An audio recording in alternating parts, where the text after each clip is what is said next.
ମୋର ପ୍ରିୟ ପିଲାମାନେ, ଆଶା କରିବି ସମସ୍ତେ ବହୁତ ହି ଭଲରେ ଥିବ ଏବଂ ଆପଣଙ୍କର ପରିବାର ବି ପ୍ରାୟତଃ ସମସ୍ତେ ବହୁତ ହି ଭଲରେ ଥିବେ।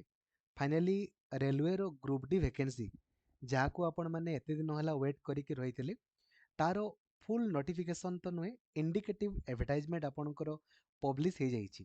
କୌଣସି ବି ଫୁଲ୍ ନୋଟିଫିକେସନ୍ ଆସିବା ପୂର୍ବରୁ ନା ତାର ଗୋଟେ ଆପଣଙ୍କର ଇଣ୍ଡିକେଟିଭ୍ ଆଡ଼ଭର୍ଟାଇଜମେଣ୍ଟ ଆସେ, ଯେଉଁଥିରେ କି ଆପଣଙ୍କର ଆପ୍ଲାଇ ଡେଟ୍, ଲାଷ୍ଟ ଡେଟ୍ ସମ୍ପର୍କରେ ଲେଖା ହେଇଥାଏ, ଏଜ୍ ଲିମିଟ୍ ସମ୍ପର୍କରେ, ସ୍ୟାଲେରୀ ସମ୍ପର୍କରେ ଏବଂ ଭ୍ୟାକେନ୍ସି ସମ୍ପର୍କରେ ମେନସନ୍ ହେଇଥାଏ।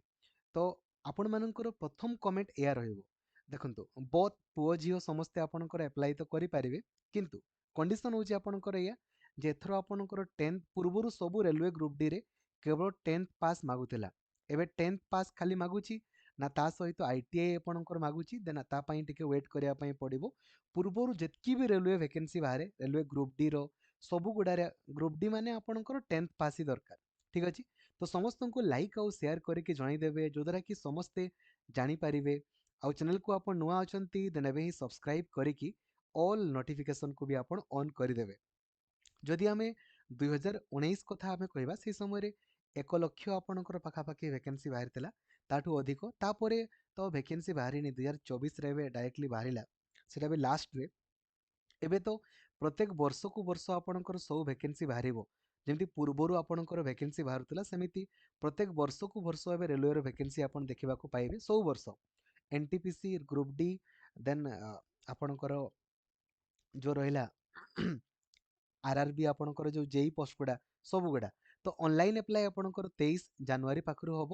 ଲାଷ୍ଟ ଡେଟ୍ ଆପଣଙ୍କର 22 ଫେବୃଆରୀ ରହିଛି। ଦେଖନ୍ତୁ ଭ୍ୟାକେନ୍ସି ଆପ୍ରୋକ୍ସିମେଟଲି 32,000 ଆପଣଙ୍କର ରହିଛି।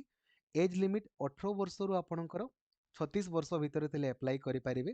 ଦରମା ଆପଣଙ୍କୁ 18,000। ରେଲୱେର ଦରମା ତ ବହୁତ ଅଧିକା, ରେଲୱେ ଦରମା ସମ୍ପର୍କରେ ମୁଁ କ'ଣ କହିବି, ତ ଆପଣମାନେ ଖାଲି ଟିକେ ୱେଟ୍ କରନ୍ତୁ, ଅଧିକ ସମୟ ନାହିଁ, ଖାଲି ଫୁଲ୍ ନୋଟିଫିକେସନକୁ ୱେଟ୍ କରନ୍ତୁ ଯେ କ୍ୱାଲିଫିକେସନଟା ସିଏ କ'ଣ ମାଗି ଦେଉଛି, 10th ନା 10th ସହିତ ITI ଆପଣଙ୍କର ମାଗି ଦେଉଛି। କାହିଁକିନା ପୂର୍ବରୁ ସବୁବେଳେ ସେ 10th ମାଗେ, ଏ ବର୍ଷ ଆପଣଙ୍କର ପ୍ରାୟ ITI ମେ ବି ମାଗିପାରେ।